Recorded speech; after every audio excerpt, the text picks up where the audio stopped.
নমস্কার। বলতে চাই আঙিনায় আপনাকে স্বাগতম। আশা করি আপনি ভালো আছেন। যেহেতু আমি বলতে চাই তাই আমি বলছি, আপনিও তেমন শুনতে চাইলেই শুনবেন। প্রসঙ্গে আসি। আমরা এমন একটা সময়ের মধ্য দিয়ে যাচ্ছি যেখানে ঘৃণা যেন বাতাসে মিশে আছে। ধর্ম, জাতি, রাজনীতি, মত, পোশাক, এই সব কিছু নিয়ে বিভেদ, সব কিছু নিয়ে বিভেদ। আর এই বিভেদ থেকেই জন্ম হয় ঘৃণা। আজকে আমি এমন একটি বাস্তব বিষয় নিয়ে কথা বলবো। ঘৃণা কখনো জ্ঞানের মাধ্যমে ছড়ায় না, ছড়ায় অজ্ঞতা থেকে। ভেবে দেখুন, কেউ কখনো কোনো বিষয়ে যদি জানে এবং বুঝে এবং ভালোবেসে উপলব্ধি করে, তাহলে সে বিষয়ে কখনোই ঘৃণা জন্মাতে পারে না। পারে কি? উত্তর নিশ্চয়ই আপনি বলবেন না। কারণ ঘৃণা আসে তখনই যখন আমরা সেই বিষয়ে জানি না।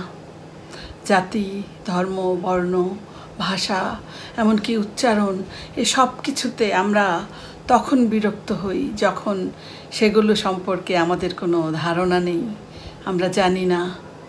আমরা শুধুমাত্র শুনেছি, শুনেই ভেতরে রাগ পুষে রেখেছি, রাগ পুষে রেখেছি। আপনি, আমি, আমরা আমাদের আশেপাশে এমন অনেক মানুষকে দেখেছি যিনি গোটা জাতিকে ঘৃণা করেন, অথচ হয়তো জীবনে কখনো সেই জাতির কোনো মানুষের সাথে তিনি মেশেননি বা তাদের সম্পর্কে জানার সুযোগ হয়নি। আবার এমন অনেক মানুষকে দেখেছি যিনি অন্য ধর্মের নাম শুনলেই রেগে যান, নাম শুনলেই রেগে যান, অথচ হয়তো সেই ধর্মের কোনো মানুষকে তিনি জানেন না বা সেই ধর্ম সম্পর্কে জানেন না, সেই ধর্মের কোনো গ্রন্থ তিনি পড়েননি। এই যে এই মানুষগুলো আসলে সত্যিটাকে জানে না। তিনি শুধু জানেন কি শুনেছেন, কি শুনেছেন। এই যে শোনা কথা, এই যে অজ্ঞানতা, এটা থেকেই জন্ম নেয় গুজব, আর গুজব থেকে জন্মায় ভয়, ভয় থেকেই জন্ম নেয় ঘৃণা, আর ঘৃণা একদিন হিংসা হয়ে এই সমাজে ছড়িয়ে পড়ে, সমাজকে ধ্বংস করে দেয়। কিন্তু একজন জ্ঞানী মানুষ কী করেন? একজন জ্ঞানী মানুষ সব সময় তিনি আগে জানেন, বোঝেন, পড়েন এবং প্রশ্ন করেন। একজন জ্ঞানী মানুষ জানেন যে অন্যরকম মানেই আলাদা নয়, তিনিও আমাদের মতোই মানুষ। তার যে অনুভব বা তার যে ভয়, আশা, সে সব কিছু আমাদের মতোই। একজন সত্যিকারের মানুষ জানেন যে বিভিন্নতা মানেই দুর্বলতা নয়, এটা এক ধরনের শক্তি হতে পারে। এজন্য এই স্বশিক্ষিত মানুষকে কখনোই ঘৃণা আক্রান্ত করতে পারে না। ঘৃণার আসল পরিচয় কি? ঘৃণার আসল পরিচয় হলো, এই ঘৃণা সবসময় আমাদের মতো বা যাদের আত্মবিশ্বাসহীন মন, সেই আত্মবিশ্বাসহীন মনকে সাময়িক শক্তি যোগাবার একটা বিভ্রম। এবং এই অজ্ঞ মানুষগুলো এই ঘৃণা দিয়ে নিজেদের অবস্থানকে জানাতে চায় এবং ঘৃণা দিয়ে তারা বিশ্বাস করে যে আমি ঠিক আছি, ওরা খারাপ, আমার কোনো ভুল নেই, ওরা খারাপ। কিন্তু জানলে, ভাবলে বোঝা যায় যে আপনি, আমি, আমরা সবাই কম বেশি একই। যেখানে আলো আছে সেখানে যেমন অন্ধকারের কোনো অস্তিত্ব থাকে না, ঠিক তেমনি যেখানে জ্ঞান আছে সেখানে কখনোই ঘৃণা জন্মাতে পারে না, ঘৃণা টিকতে পারে না। চলুন একটা সত্য ঘটনা সম্পর্কে জানি। একজন মানুষ ছোটবেলা থেকে জেনে এসেছে অমুক ধর্মের মানুষ খুব খারাপ, এই বিশ্বাস নিয়ে সে বড় হয়েছে। এবং বড় হয়েও এই বিশ্বাসের কারণে সে ডুবেছিল হিংসায়। একদিন এই মানুষটা যখন মহাবিদ্যালয়ে পড়তে গেল, সেখানে গিয়ে সেই অন্য ধর্মের একজন মানুষের সাথে তার মেশার সুযোগ হয়েছে।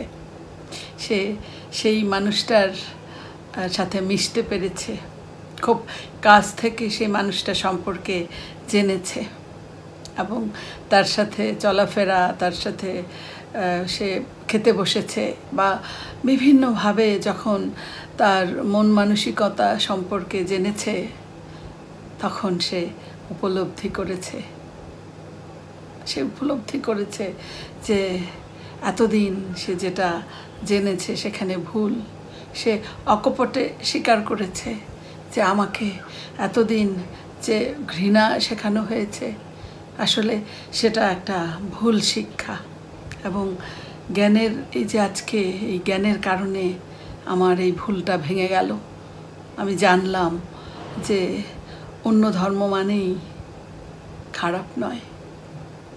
সম্মানিত সুধী, আমরা এমন অনেক ঘটনা দেখেছি যে ঝগড়া, বিবাদ, মারামারি, রক্তারক্তি, কাটাকাটি, কিন্তু যখন এই দুপক্ষের মানুষের সাক্ষাৎকার নেওয়া হলো, বেশিরভাগ মানুষ জানে না আসল কারণ।